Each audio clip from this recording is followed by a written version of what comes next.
life equals making decisions, some more important than others.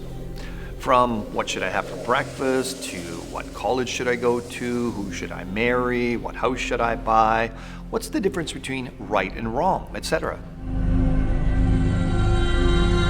But ultimately, those decisions that affect others are the most important, as society is based on the moral and ethical standards they are founded upon. The question is then, how should we decide these things as an interactive group of separate individuals living with each other and relying on one another? What standard should modern society adhere to?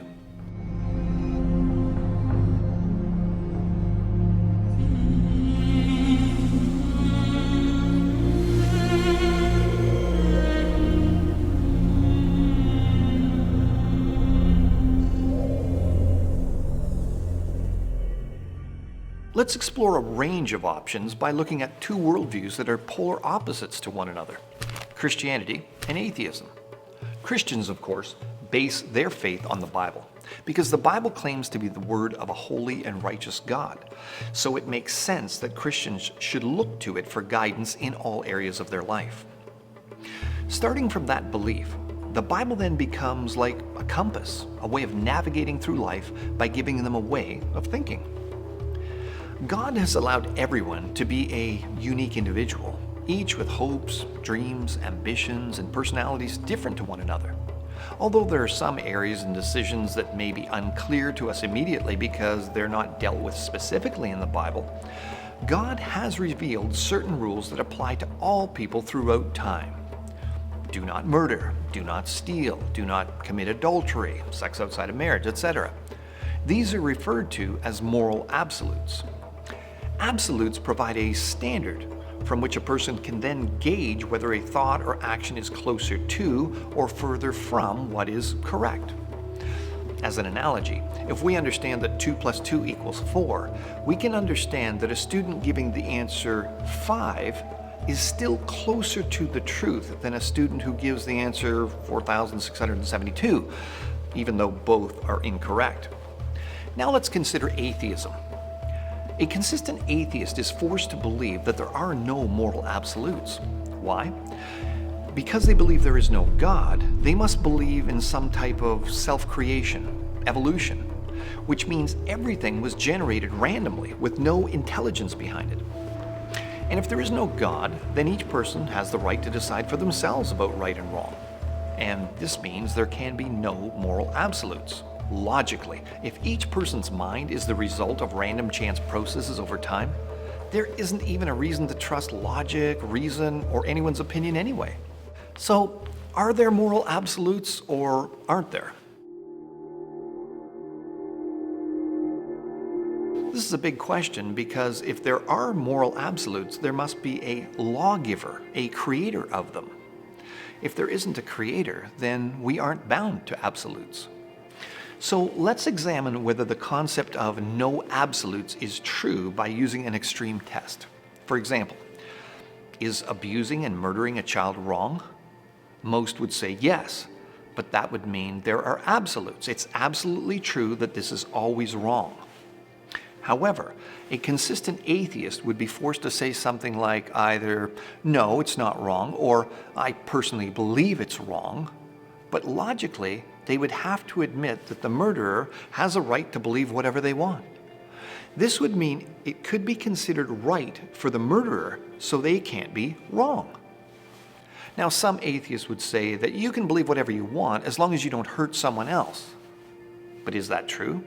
Is it absolutely true? If it's true, then there are absolutes. It's absolutely true that no one should ever hurt someone else. Which means this statement actually argues against the belief in no absolutes. So where would that absolute moral law have come from?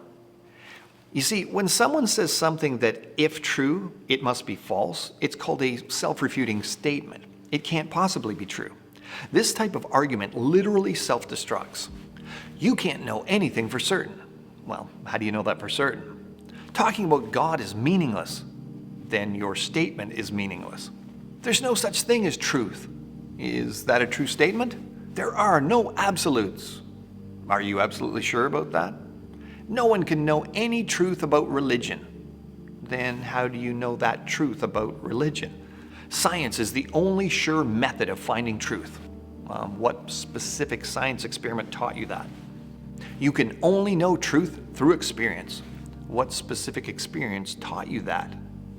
Now, some people like to avoid the concept of absolutes because they believe it leads to intolerance and making people judgmental. But people judge others all the time. I mean, if someone murders someone in cold blood just for fun, most people would say, that's wrong, but that's a judgment. Of course people will consider the actions of others wrong and judge them. It's practically impossible not to. My teacher's so unfair. My mom and dad are wrong not to let me go out after 10 o'clock. That person's so mean. Judgment, judgment, judgment. Disagreeing with someone doesn't make you intolerant. It just means you have a different opinion than the other person. The question is, whose opinion is correct? Many times, people will be offended when a Christian states their views on certain subjects based on what the Bible teaches.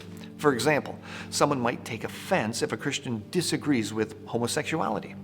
God does not agree with it, the Christian might say. A typical response might be, that's the problem with Christians. They're always judging other people's morals and values. But in doing so, they've just judged the Christian's morals and values. Why is it right for one person to judge and not the other? Others might say, well, it's okay to judge as long as you don't try to force your morality and opinions on other people. But it's easy to point out that if that's their morality and opinions, why are they trying to force it on other people? You see, there's virtually no way to be a consistent moral relativist.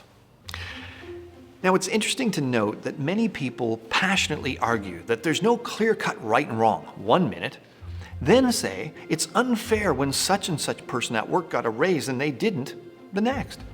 How did they suddenly know that's wrong? Because God made rules in the world He created, and everyone recognizes it when they're being treated unfairly. Remember, a consistent atheist saying there's no God and no rules shouldn't say that anyone else's opinions are wrong, including Christians whose opinions they disagree with. As a Christian debater, a friend of mine states at the beginning of his debates with atheists, I would like to thank my opponent for coming out tonight, because in doing so, he's proven my entire point. God exists, His word is true, and there are absolutes. Now, why does he say this? Because when people are debating, they're trying to determine truth from non-truth, fact from fiction, and wrong from right. But in an atheistic worldview, there is no right answer, no concrete 2 + 2 = 4 moral scenario. If there is no correct answer, then there's no way to determine which answer is better or more correct than any other. So why are they showing up to debate that their worldview is a better, more correct, or right, and that the Christian's view is wrong? The entire premise self-destructs by them merely participating in the debate. You see, without starting from an absolute source of truth and knowledge, man is forever lost in a sea of relativity with no compass, marker, or guideline from which to navigate. Their knowledge, IQ, or capacity to learn more and more is futile without the correct starting point of God and His Word. It's as the Bible says, they will be always learning and never able to arrive at a knowledge of the truth. 2 Timothy 3, verse 7. Christians should never feel intellectually inadequate in their faith, and they can trust in the Creator of the heavens and the earth. It's only through the revelation from His Word that we can know things for certain.